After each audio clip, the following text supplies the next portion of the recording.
In the world today, this is the face of a top predator, powerful apex. But rewind the clock, and you'll find that nature's ancient nightmares were on an entirely different scale. These were the true kings and queens of the planet.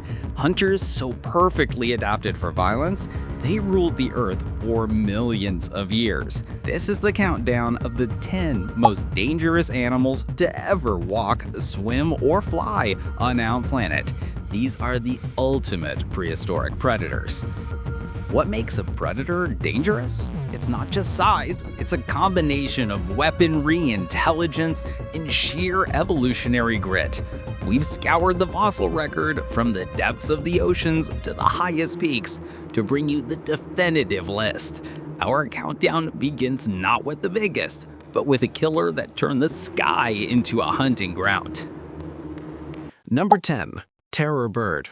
Forget everything you know about birds. This was a hyper-carnivorous nightmare, standing 10 feet tall. It couldn't fly, but it didn't need to. It was a sprinter.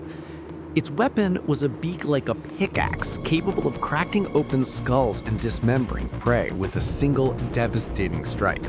In the open plains of South America, nothing was safe. It was the apex predator long before big cats arrived. A reminder that sometimes the most dangerous hunter doesn't need claws or teeth, just a single, perfectly evolved weapon.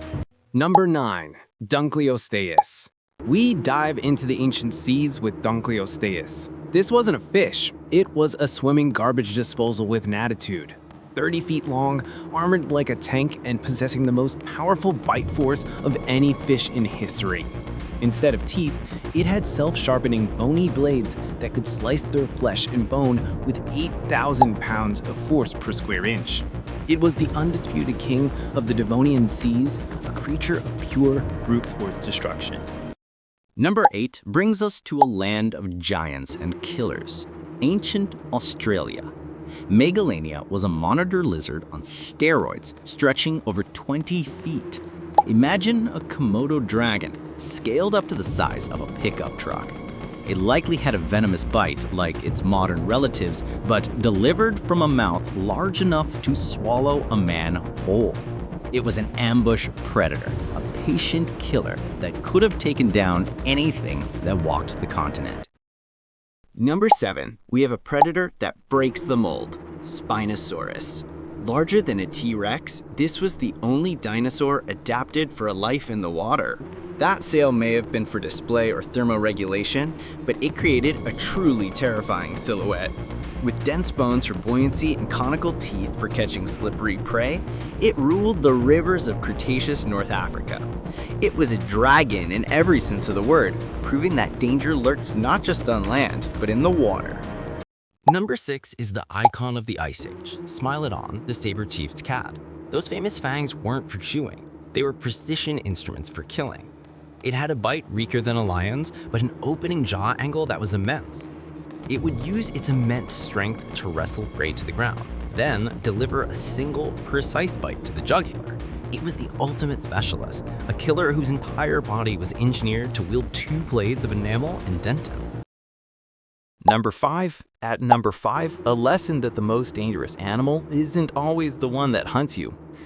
Meet Therizinosaurus, the scythe lizard. This was a bizarre, potentially herbivorous dinosaur that was built like a walking porcupine of night. Those claws, the longest of any animal ever, weren't for hunting, they were for defense. Any predator, including the mighty T-Rex, would have thought twice before attacking a creature that could disembowel it with a single swipe. A powerful reminder that in the prehistoric world, you didn't have to be a predator to be deadly. Number 4 takes us back to the skies with a creature that makes the terror bird look small. Argentavis, the largest flying bird ever discovered. With a wingspan of 25 feet, it was the size of a small airplane. Scientists believe it was a master of flight, riding thermals for miles.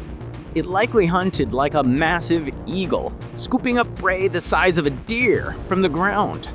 Imagine looking up and seeing that blot out the sun. It was the ultimate aerial super predator. Number 3. Titanoboa. In the top 3, we have a creature from a literal hothouse Earth. After the dinosaurs fell, the planet was inherited by a snake, Titanoboa, 50 feet long and weighing over a ton. This was an anaconda multiplied by 10. Living in the hot, humid swamps of South America, its constriction force would have been equivalent to the Brooklyn Bridge collapsing on your chest. It could swallow a man whole without even needing to unhinge its jaw. It was the embodiment of primal fear. Number 2, Tyrannosaurus rex. The runner-up needs no introduction. The tyrant lizard king, Tyrannosaurus rex. For a century, this has been the symbol of prehistoric power, and for good reason. It had a bone-crushing bite force of over 12,000 pounds, enough to pulverize a car. But recent science shows it wasn't just a brute. It had a brain capable of complex hunting strategies, binocular vision, and an acute sense of smell. It was the perfect blend of brawn and brains, the ultimate land predator of its age. Number 1. The most dangerous animal to ever exist on planet Earth. Megalodon. A shark so vast it makes the great white shark look like a goldfish. For 20 million years, this was the undisputed master of the entire global ocean. Every coastline, every sea was its hunting ground. Its teeth were the size of your hand, and its bite force is estimated to be unmatched by any creature in history. It fed on whales. It was a perpetual eating machine, a force of nature so perfectly lethal that its reign may be unrivaled. If there was one animal from prehistory you would not want to encounter in any element, it is Carcharocles Megalodon. From the skies to the seas, these were the ultimate predators. They weren't monsters, they were animals, perfectly adapted to their worlds. Their stories are written in the fossil record, a record of an Earth that was wilder, more extreme, and more dangerous than we can possibly imagine. They remind us that our world is ever-changing, that the line between a thriving species and a fossil is perilously thin. These giants are gone, but by studying them, we learn not just about the past, but about the fragility of life itself and our own place in this incredible ongoing story.